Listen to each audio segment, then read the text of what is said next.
तो बुलेटिन की शुरुआत करते हुए बड़ी और अहम जानकारी आपको दे दें। इस वक्त की बेहद बड़ी खबर सामने आ रही है। बड़ी खबर है मेरठ से बड़ी खबर। किसानों की जो महापंचायत है वो मेरठ में होगी।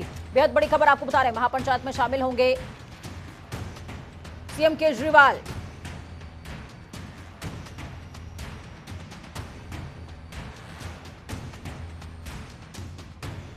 तो बड़ी खबर आपको बता रहे हैं इस वक्त की।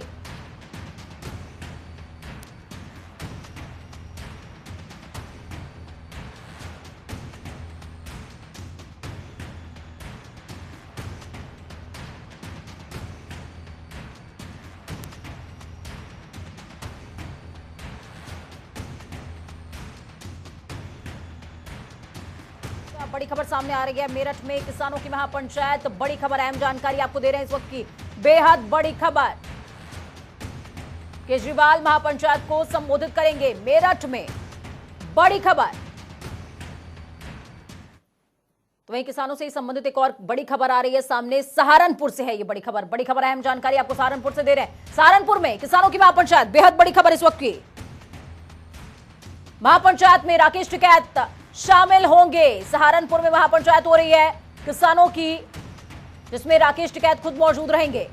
बेहद बड़ी खबर। जिस तरीके से आक्रामक बयान पिछले दिनों राकेश टिकैत देते नजर आए हैं, ये महापंचायत बेहद अहम होने वाली है उत्तर प्रदेश में। बेहद बड़ी और अहम जानकारी आपको दे रहे हैं। पश्चिम उत्तर प्रदेश सहारनपुर क्षेत्र खोना नहीं चाहती, जो किसान संघ है वो क्षेत्र खोना नहीं चाहता और लगातार इस क्षेत्र में आंदोलन को और तेज किया जा रहा है। पंचायत को लेकर के जो तमाम तैयारियां हैं वो पूरी हो चुकी हैं। सहारनपुर में किसान महापंचायत, बेहद बड़ी और अहम जानकारी आपको इस वक्त दे रहे हैं। राकेश टिकैत खुद इस महापंचायत में शामिल होंगे। पंचायत को लेकर तैयारियां तेज। बेहद बड़ी और अहम जानकारी।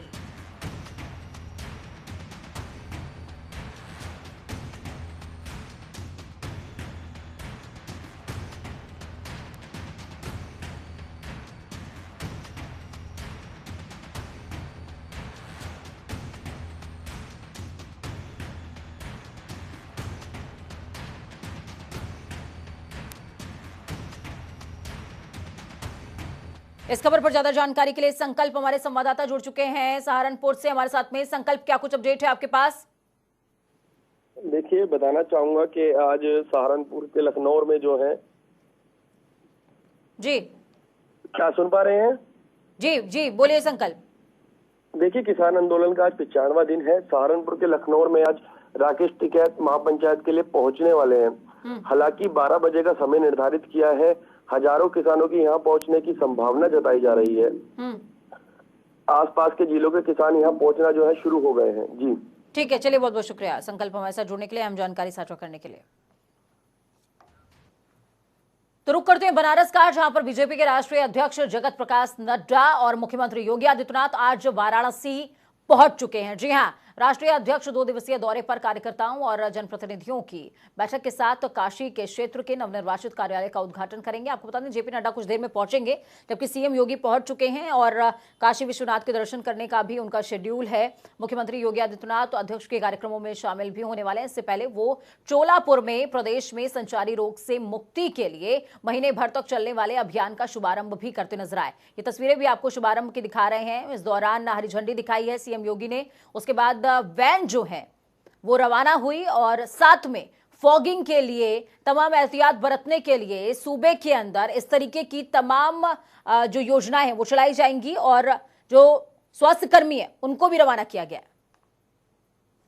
आज के इस अवसर पर इस आरोग्य मेले में अनेक प्रकार की जांचें होंगी। पूरे प्रदेश के अंदर आरोग्य मेला हर रविवार को होते हैं और हर रविवार को हर प्राथमिक और सामुदायिक स्वास्थ्य केंद्र में हमारे सभी विशेषज्ञ चिकित्सक आते हैं। वहां पर हर प्रकार की जांच और उपचार की सुविधा तो रहती ही है, लेकिन स्वास्थ्य के साथ साथ परिवार कल्याण के बारे में, पोषण के बारे में और स्वास्थ्य जागरूकता के बारे में भी अनेक प्रकार के कार्यक्रम वहां पर संचालित होते हैं। तो धर्मेंद्र चौबे हमारे संवाददाता वाराणसी से लाइव जुड़ चुके हैं हमारे साथ में। धर्मेंद्र, क्या कुछ अपडेट है आपके पास अभी तक की? जगत प्रकाश नड्डा, जेपी नड्डा कब तक पहुंच सकते हैं? साथ में संचारी रोग अभियान जो था उसकी शुरुआत हालांकि मुख्यमंत्री ने कर दी है। जी बिल्कुल पूजा, मुख्यमंत्री अभी पहुंचे हैं और संचारी रुख का शुभारंभ किए हैं और वैन को रवाना किए हैं। उसके बाद वहां से वो एयरपोर्ट के लिए रवाना हो गए हैं, क्योंकि 11:40 पे जेपी नड्डा को एयरपोर्ट आना है और वहां से संकुल गोकुल धाम जाएंगे। गोकुल धाम पे जहां 14 जिलों के जिलाध्यक्षों व कार्यकारिणी के सदस्यों के साथ बड़ी बैठक होगी। इस बैठक में ये बैठक बहुत अहम मानी जा रही है, क्योंकि बीजेपी के सारे दिग्गज आ चुके हैं वाराणसी में, क्योंकि राष्ट्रीय अध्यक्ष का ये बैठक है और चुनाव को लेकर विशेष तौर पे इस दृष्टि से देखा जा रहा है और 2022 चुनाव को भी देखा जा रहा है। पूजा बिल्कुल 2022 चुनावों को देखा जा रहा है, लेकिन सामने जिस तरीके से 5 राज्यों के चुनाव खड़े हैं और ये माना जा रहा है धर्मेंद्र कि बनारस को इन 5 राज्यों के चुनावों के लिए सेंटर के तौर पर, हेडक्वार्टर के तौर पर क्रिएट किया जाएगा, इसमें कितनी सत्यता है? बिल्कुल पूजा, जो ये कार्यालय रोहनिया में आज उद्घाटन जेपी नड्डा द्वारा किया जाएगा, यह कार्यालय 5 राज्यों के चुनाव का सबसे बड़ा मुख्य केंद्र बना है और ये बीजेपी की कहीं ना कहीं से सांकेतिक रूप से ये बातें आ रही हैं और ये आज 6 करोड़ की लागत से जो बनाया जा रहा है, यहाँ पे सारे संचालन यहीं से किए जाएंगे चुनाव के, चूंकि प्रधानमंत्री का संसदीय क्षेत्र है और ये बहुत बड़ा गढ़ माना जा रहा है, क्योंकि यहाँ से बंगाल भी पास है, असम भी पास है। कहीं ना कहीं मुख्य केंद्र के रूप में ये उभर के आएगा वाराणसी का जो ये सेंटर है। जी चलिए ठीक है, बहुत बहुत शुक्रिया धर्मेंद्र हमारे साथ जुड़ने के लिए, अहम जानकारी ग्राउंड जीरो से साझा करने के लिए। तो वहीं आपको बता दें कि कुछ ही देर में जेपी नड्डा पहुंच जाएंगे और इससे पहले ये भी निकल करके सामने आ रहा है कि सीएम योगी काशी विश्वनाथ के दर्शन भी कर सकते हैं। खबरों में आगे बढ़ते हैं। यूपी विधानसभा चुनाव 2022 की तैयारी में जुटे सपा के मुखिया अखिलेश यादव को गौतम बुद्ध नगर में बड़ा झटका लगा। जी हां, सपा के पूर्व राष्ट्रीय प्रवक्ता अनिल यादव ने पार्टी के सभी पदों के साथ साथ प्राथमिक सदस्यता से भी इस्तीफा दे दिया है। कभी सपा चीफ अखिलेश यादव के बेहद करीबी नेताओं में शुमार अनिल यादव ने अपने इस्तीफे में यह लिखा है कि ये वो समाजवादी पार्टी नहीं है जिसका मैं सच्चा सिपाही हूं। राजनीति के जानकारों का यह भी दावा कि वो कांग्रेस पार्टी में शामिल हो सकते हैं, क्योंकि उनकी पत्नी पंखुड़ी पाठक भी कांग्रेस पार्टी में है और सक्रिय तौर पर काम भी कर रही हैं। कल मैंने देखा कि मेरी पत्नी के स्टेटस पे कुछ समाजवादी पार्टी के कार्यकर्ताओं ने बहुत ही अभद्र टिप्पणियां कर रखी थी। वो अभद्र टिप्पणियां मैं समझता हूं सभ्य समाज में किसी भी महिला के लिए नहीं होनी चाहिए और उन टिप्पणियों पे मुझे उम्मीद थी कि कहीं ना कहीं पार्टी की तरफ से कोई कार्रवाई होगी, जिससे कि चाहे कोई दूसरे दल की ही महिला हो लेकिन अब असभ्य नहीं होना चाहिए। तो मुझे लगा कि शायद पार्टी की तरफ से कोई कार्रवाई होगी, लेकिन बजाय कार्रवाई के मैंने देखा कि जो आधिकारिक समाजवादी पार्टी के ग्रुप हैं वहां पर मुझे ही नसीहत दी जा रही थी कि आप अपनी पत्नी को समझाइए। जहां जिस पार्टी में रह के मैं अपने परिवार की और अपने घर की महिलाओं की सुरक्षा सुनिश्चित नहीं कर सकता, उनका सम्मान सुनिश्चित नहीं कर सकता, वहां प्रदेश की महिलाओं की या बेटियों की बात मैं कैसे कर पाऊंगा। तो ये बहुत बड़ा बयान दिया है अनिल यादव ने और खामियाजा सपा को भुगतना भी पड़ सकता है आगे। बहुत बड़ा संकेत है, आगे बढ़ेंगे। सपा के पूर्व विधायक आरिफ अनवर हाशमी की मुश्किलें थमने का नाम नहीं ले रही हैं, या यूं कहिए कि सपा की मुश्किलें थमने का नाम नहीं ले रही हैं। सपा के पूर्व विधायक आरिफ अनवर हाशमी की अवैध रूप से अर्जित की गई 1 करोड़ 8 लाख की संपत्ति को जिला प्रशासन ने कुर्क कर दिया है। पूर्व विधायक आरिफ अनवर हाशमी के खिलाफ कुल 26 आपराधिक मामले दर्ज हैं। इनमें अवैध रूप से सरकारी और कई व्यक्तियों की जमीन कब्जा करने जैसे मामले शामिल किए गए हैं। तो वहीं आपको बता दें कि सपा अध्यक्ष अखिलेश यादव ने वाराणसी में बीजेपी सरकार पर जमकर हमला बोला। अखिलेश यादव ने कहा कि बीजेपी ने चंदे का नाम बदल दिया है।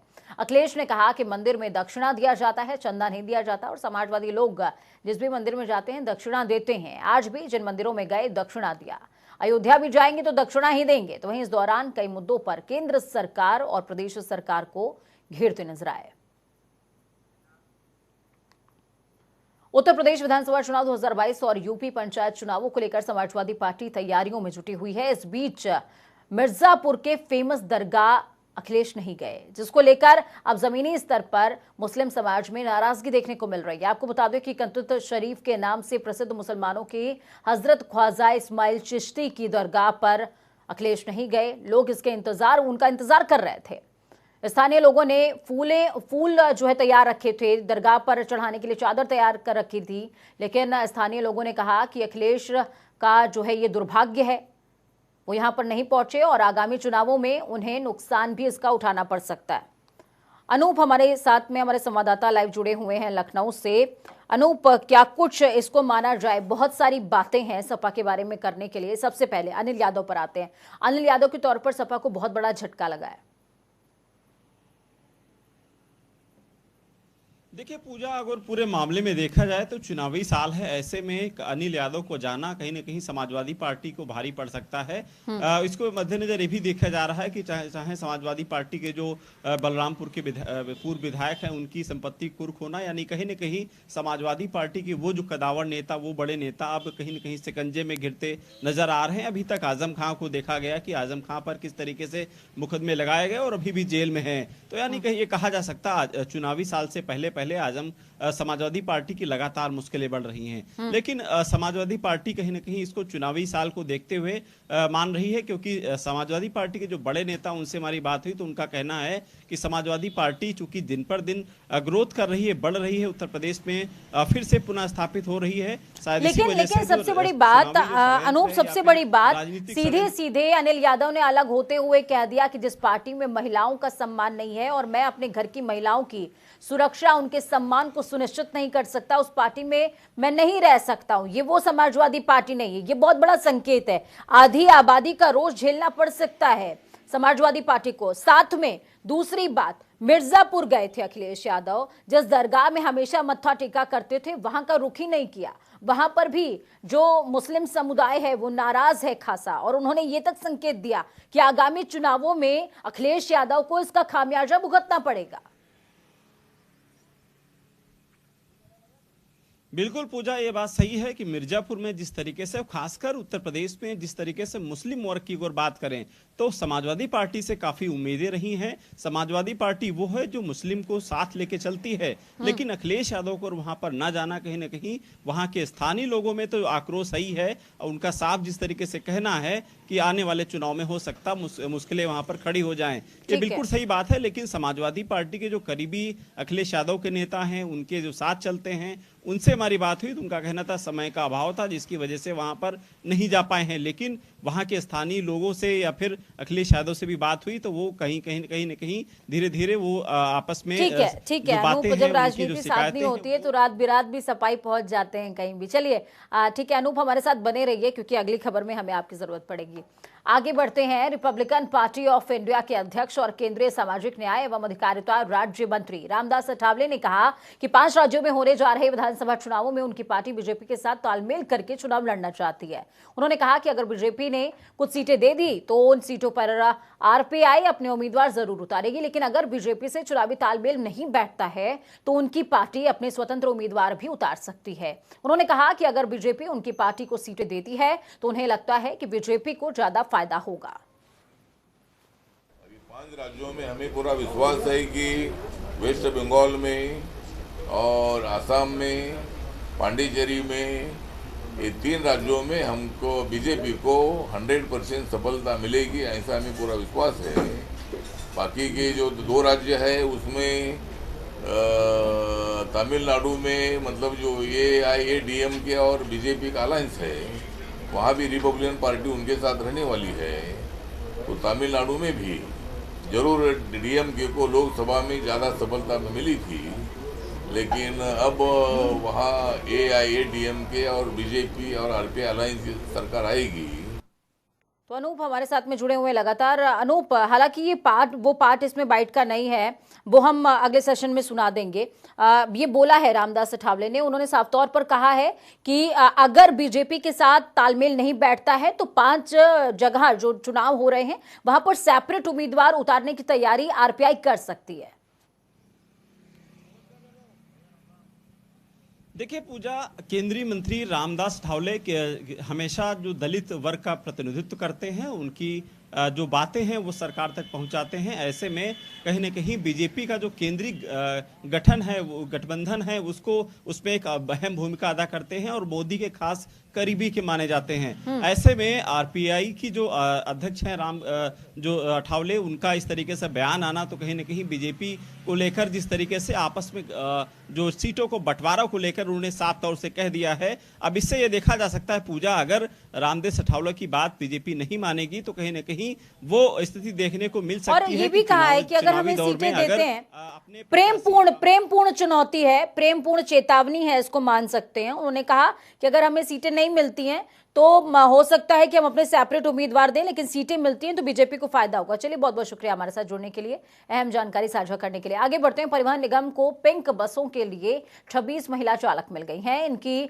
ड्राइविंग ट्रेनिंग मार्च के पहले सप्ताह से शुरू हो रही है। कानपुर स्थित कार्यशाला में महिलाओं को प्रशिक्षित किया जाएगा।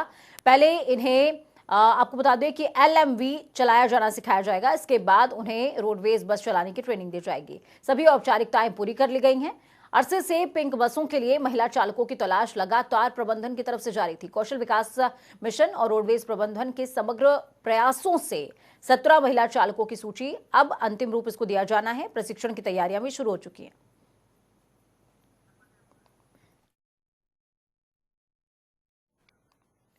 तो दिनेश हमारे साथ में जुड़े हुए हैं। दिनेश, क्या कुछ अपडेट आपके पास, क्योंकि ये कहा जा रहा है हमारे पास 17 का अपडेट था दिनेश, लेकिन जैसा कि आपने सुबह सुबह सूचना दी है कि 26 महिलाओं को जो है फाइनल कर लिया गया है। इसके लिए आप पूरी जानकारी दे दें एक बार।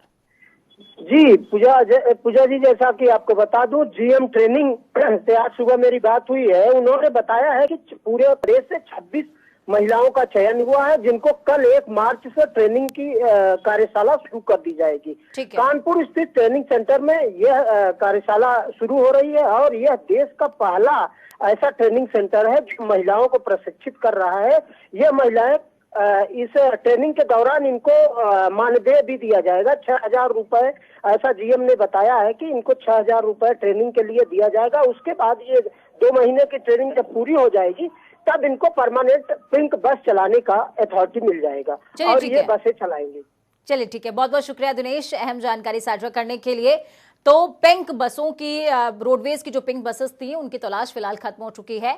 26 महिला चालक उनको मिल गई हैं। ट्रेनिंग के बाद आपको पिंक बस में जो है महिला चालक भी नजर आने वाली हैं। वक्त यहाँ पर छोटे से ब्रेक का, ब्रेक के उस पार खबरों का सफर लगातार जारी। बने रहिए जनता टीवी के साथ, क्योंकि हम हैं आपकी ताकत। नमस्कार।